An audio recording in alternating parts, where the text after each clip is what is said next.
What's going on, everyone? Aaron here from Happy Hydro, and welcome back. Today, we're gonna tell you the real story of what happened to SOHUM Living Soil, and it's not because what most people think. Then, we're gonna show you what we believe is a genuine upgrade from a company called KIS Organics out of Washington State. By the end of this video, you'll know exactly why SOHUM disappeared, what makes these KIS soils different, and which one is right for your setup. The soil that started a lot of growers on Living Soil. So for those of you who never used it, SOHUM Living Soils was a fully amended water-only potting mix. The whole pitch was simple. Fill your containers, plant your seeds or transplants, and just add water. No nutrient bottles, no pH adjusting, and no feeding schedules. The soil handled everything. It was built on the True Living Organics approach, loaded with beneficial bacteria and fungi designed to create a living root environment. pH buffered right out of bag and OMRI certified. For growers who are either burned out on complicated nutrient programs or just getting started and overwhelmed by all the options, SOHUM simplified the whole process down to one bag and a watering can. The brand was co-founded by a guy named Ellis Smith, a cultivator out of southern Humboldt, California.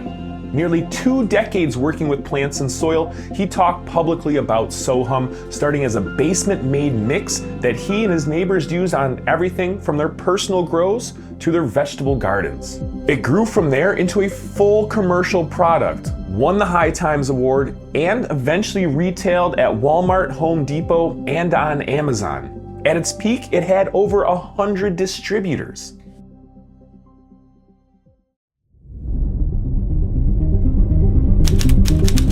How a soil brand got lost in a stock ticker. SOHUM wasn't really its own company. It was a branded product owned by a publicly traded company called American Cannabis Company, ticker symbol AMMJ on the OTC markets. ACC was based out of Lakewood, Colorado, and they positioned themselves as a full-service industry solutions provider. Consulting, licensing, and product development, the whole package. For a while, the strategy made sense on paper. They were growing SOHUM's retail footprint, landing distribution deals, and winning awards. But around 2020 and 2021, ACC made a big bet.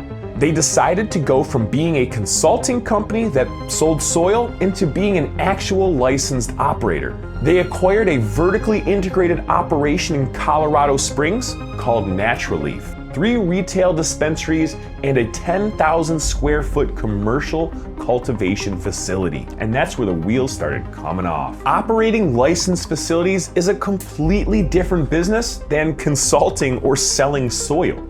The margins are brutal. The regulatory overhead is enormous. And the Colorado market became increasingly competitive, and prices dropped right when ACC was just trying to get its feet under it. I mean, they were carrying significant debt from the Natural Leaf deal while also trying to keep the SOHUM brand alive. ACC had to unwind the Natural Leaf operation entirely, assigning the licenses and liabilities back to Ellis Smith personally just to get out from under the debt.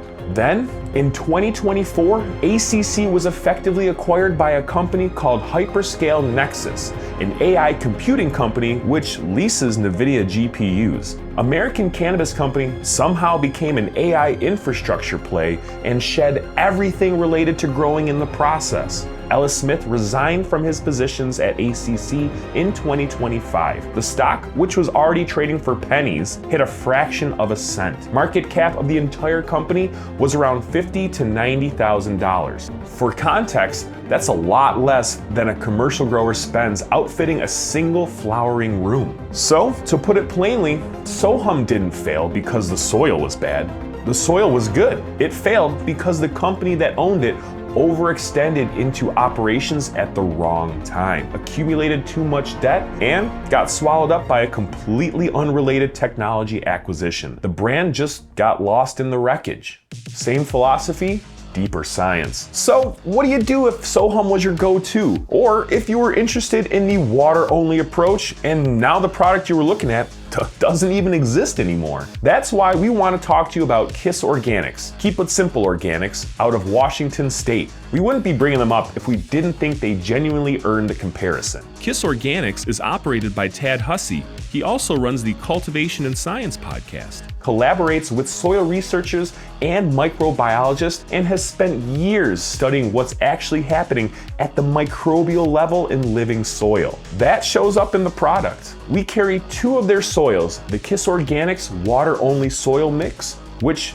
is exactly what it sounds like, a fully loaded, pre-amended potting mix designed to take your plants from seedling through harvest with nothing added but water. And the KIS Organics Biochar soil mix, which is the water-only mix with one major upgrade, Black Owl Biochar, added at 8% of total media.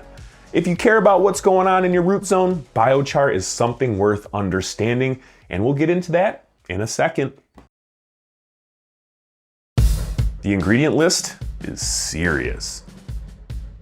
Both mixes are built on a foundation of sphagnum peat moss, aged fish compost, earthworm castings, and volcanic pumice for aeration. Then they're loaded with a mineral stack: glacial rock dust, basalt, calfo soft rock phosphate, oyster shell powder, and natural calcite. These are slow-release mineral inputs that keep the microbial ecosystem fed over a full cycle. The nutrient inputs come from alfalfa meal, fish bone meal, crustacean meal, kelp meal, neem cake, piranha cake, fish meal, and feather meal. A full spectrum of organic nitrogen, phosphorus, and trace elements. And they're inoculated with beneficial microbes, plus KIS Organics' own microbe catalyst, which is a blend that they've been using in their compost teas for over a decade. The biochar version adds that 8% Black Owl biochar charged with fish hydrolysate. Here's what that actually does. Biochar raises the soil's CEC, which is its cation exchange capacity, meaning its ability to hold onto nutrients instead of letting them leach out with watering. It creates a habitat for beneficial microorganisms, increases water retention, and for indoor growers specifically, it really helps with the moisture management and root zone stability. KIS has published their own trial data showing an 8 to 9% increase in growth and yields using their biochar soil versus their water-only soil. Both soils are registered as fertilizers, not just potting mixes, because the fertility levels are high enough that they had to take an extra regulatory step. They've passed heavy metal testing in multiple states. This is well documented stuff.